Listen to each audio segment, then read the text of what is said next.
Okay, so in this video we're going to go over the steps for doing our document setup for our creative name. And the first step is to create a working folder on the desktop.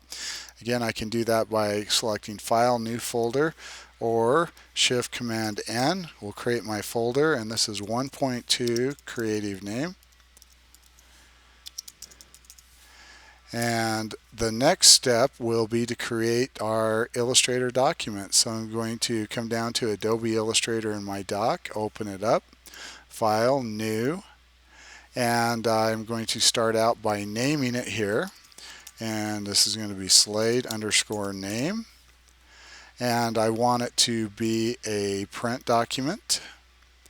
And I want it to be letter. I want it to be landscape orientation, and I want my units to be inches. Then I'll go ahead and hit OK. It'll make me a landscape document.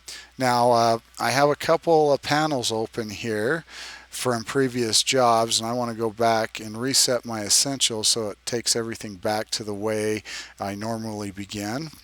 And it cleans up my panel dock here on the side a little bit for me. Now at this point I'm going to use Command R to locate my ruler so I can grab some guidelines and create myself a 1/4 inch margins from the edge of the page. I always like to stay a 1/4 inch away so that when I print I actually don't end up cutting off some of my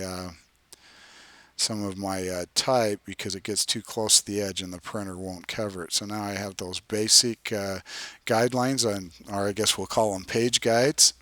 Then I am also need to create myself a couple swatch colors.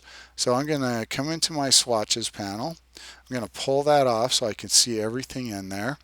And I want to get rid of all these swatches because I'm not going to be using them. I'm going to clean up my dock. So I'm going to come in with my drop down menu, and I'm going to select all unused, and I'm going to hit my trash can, get rid of that. So now I'm just down to black and white.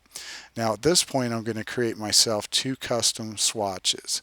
So I'm going to come into File, New Swatch, and my color type should be process color. My mode should be CMYK, and I am going to name my first swatch for mine. I'm going to call it Leopard Red.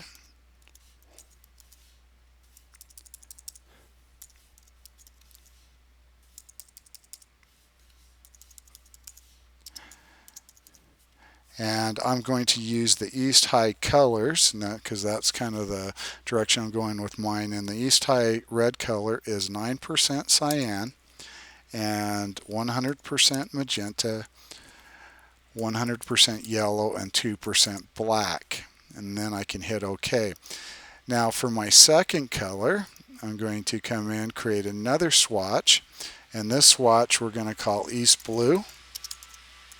And again, you can name your colors any color that you would like. And if you don't know the percentages, you can just go ahead and pull your sliders to get things to where you like the colors, so you don't, if you don't have the basic percentages to start out with.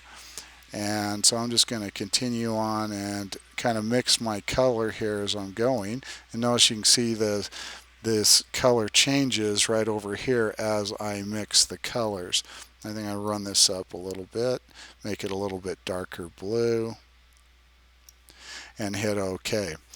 Now if if I want to change names or colors, I just come back into my swatches to open them up. And so maybe I'll call this, instead of Leopard Red, because I'm not doing anything for East High School, I'll call it Digital Red.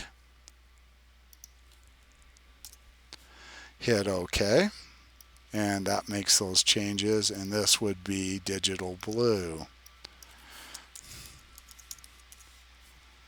And OK. So those are basically the ways that you create your custom swatches. Again, I deleted all my others out, so I only have 2 to work with, and I won't get confused when I'm doing my design a little bit later. So now I'm going to go ahead and do a save as. Now it's going to default to the name I put in when I was creating my document. If it says untitled, that means I didn't put a name there and left it untitled. And at this point I would want to title that my last name underscore name. Go into my desktop, go to my creative name, and hit save. And then OK. Now in the next video we're going to go ahead and go over using the type tool to create our type.